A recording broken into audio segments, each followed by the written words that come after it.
Sir एक आधा minute sir दो लोग दो महाज है इस मुल्क में, एक चौकीदार है एक दुकानदार है, एक चौकीदार है एक दुकानदार है। जब जुल्म हम पे होता कोई मुंह नहीं खोलते। के बाद दे रहा हूं, वार्न कर रहा हूं कि पसमानदा मुसलमान से प्रधानमंत्री को बड़ी मोहब्बत है। ये कौन सी आपकी मोहब्बत है पसमानदा, जो आपका एक मुसलमान मिनिस्टर नहीं है वहां पर। इखलाक से लेकर पीलू खान से लेकर अफान अंसारी से लेकर लुकमान अंसारी, मॉब लिंचिंग पूरे पसमानदा मुसलमान की होती है। आप विश्वगुरु कहते हैं, कुलभूषण यादव को भूल गए आप। इस मुल्क में एक नफरत का माहौल, बल्कि एक आतिश को पैदा कर दिया गया, मुसलमानों के खिलाफ नफरत का माहौल। सर, मैं हरियाणा और मणिपुर के वजीर आला के लिए किसी शायर ने अच्छा कहा था कि कुर्सी है तुम्हारा ये जनाजा तो नहीं, कुछ कर नहीं सकते तो उतर क्यों नहीं जाते। जिस बिल्किस बानो को 11 लोगों ने रेप किया, प्रेग्नेंट थी, उसकी मां का रेप किया, उसकी बेटी को कत्ल कर दिया, उसकी मां का कत्ल कर दिया, आपने कातिलों को रिहा कर दिया। ट्रेन में एक वर्दीपोश दहशतगर्द ने अपने सीनियर मीना साहब का कत्ल करने के बाद ट्रेन के कंपार्टमेंट में जाकर नाम पूछकर, चेहरे पर दाढ़ी देखकर, कपड़े देखकर उनको कत्ल कर दिया। और उसके बाद उसने कहा कि इस देश में रहना है तो मोदी को वोट देना पड़ेगा।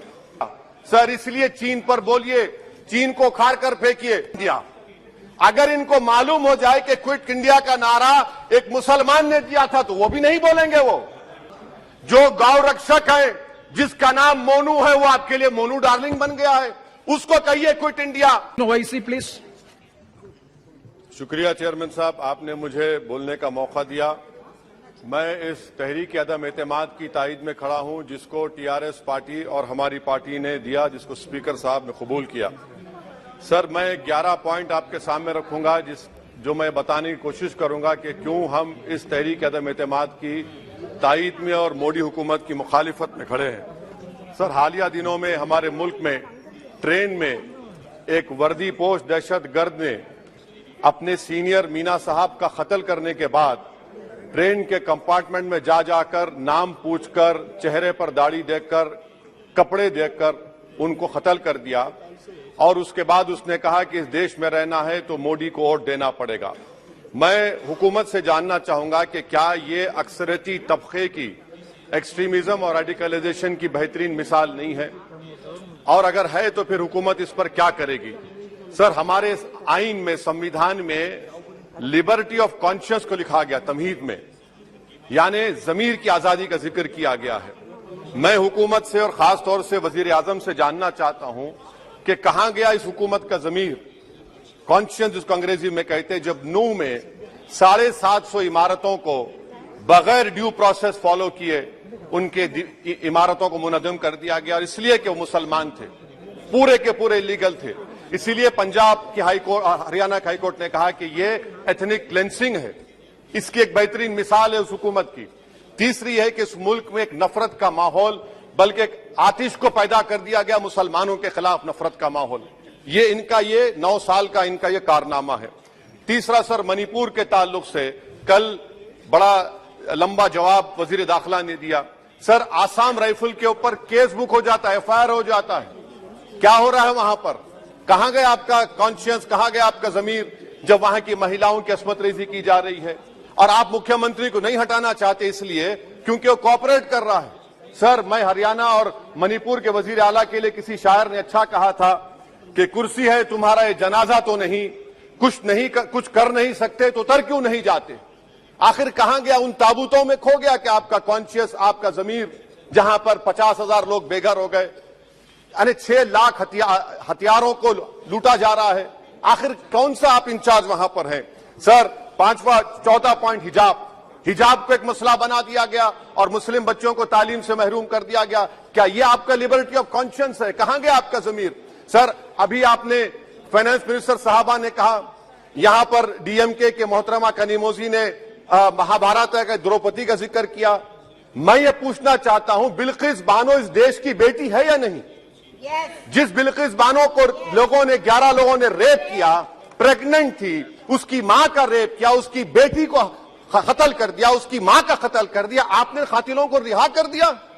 ये आपका कॉन्शियस है, ये आपका कॉन्शियस है।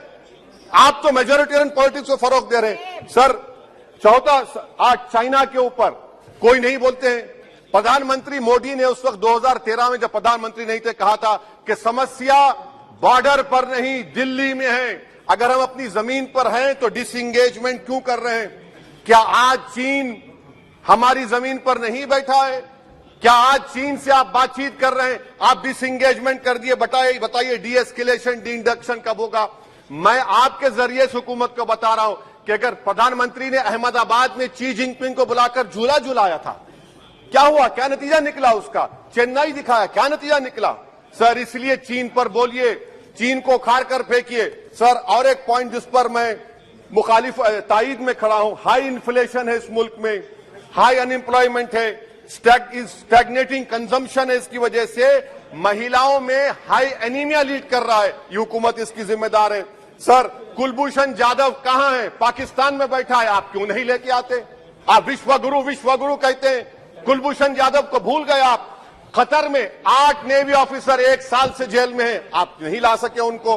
सर और एक चीज, 1991 का प्लेसेस ऑफ वर्शिप एक्ट इस ऐवान में पास किया गया था कि तारीख के जख्मों को नहीं खुरेदा जाएगा। आप खुरोद रहे हैं उनको। मैं आपको इंतबाह दे रहा हूं, वार्न कर रहा हूं, इस मुल्क को 90 के दहे में मत लेकर जाइए। 91 का एक्ट सुप्रीम कोर्ट में जवाब दीजिए कि आपकी हुकूमत 91 प्लेस ऑफ वर्शिप एक्ट की कायम है, उस पर कायम रहेगी। यूसीसी सर, इस यूसीसी का फॉर्मूला क्या है? एक मुल्क में एक मजहब, एक कल्चर, एक जबान। ये तो डिक्टेटरों का फॉर्मूला है।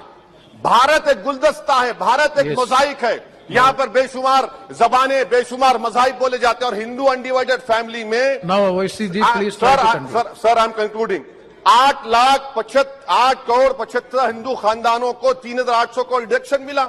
इसके बारे में आप क्या कहेंगे? सर मैं कंक्लूड करने से पहले आपको बताना चाह रहा हूं कि माइनॉरिटी वेलफेयर का बजट 40% कम कर दिया गया। पढ़ो प्रदेश, प्री मैट्रिक स्कॉलरशिप कम कर दी गई, मौलाना आजाद फाउंडेशन खत्म कर दिया गया फेलोशिप, और इसकी वजह से 1,80,000 मुसलमान हायर एजुकेशन में गायब हो चुके हैं। सर मैं इख्तिताम में कह रहा हूं कि पसमानदा मुसलमान से प्रधानमंत्री को बड़ी मोहब्बत है। ये कौन सी आपकी मोहब्बत है पसमानदा, जो आपका एक मुसलमान मिनिस्टर नहीं है वहां पर? इखलाक से लेकर, पीलू खान से लेकर, अफान अंसारी से लेकर लुकमान अंसारी, मॉब लिंचिंग पूरे पसमानदा मुसलमान की होती है। पावरलूम बंद है अंसारियों के, कुरैश बरादरी का कारोबार बंद किया जाता है। स्पीकर सर, मैं कंक्लूजन में अभी कल हमारे होम मिनिस्टर ने कहा था क्विट इंडिया।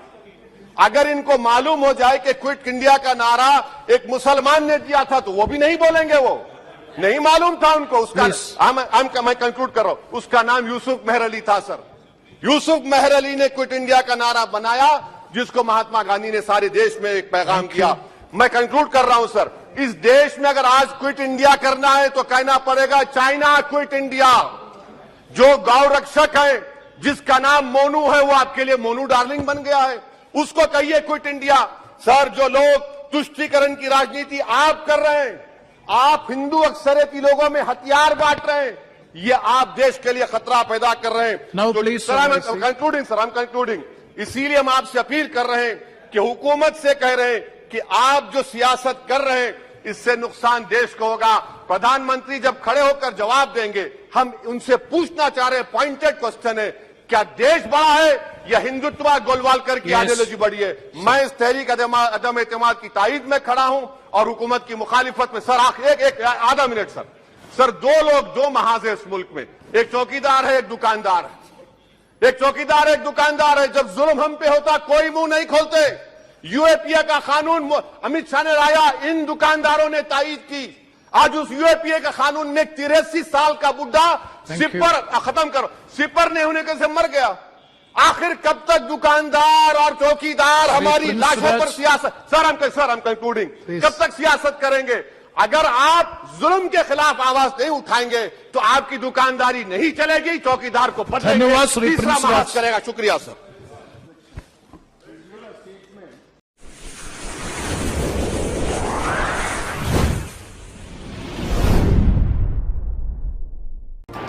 AHA न्यूज को लाइक करें, शेयर करें और सब्सक्राइब करना ना भूलें।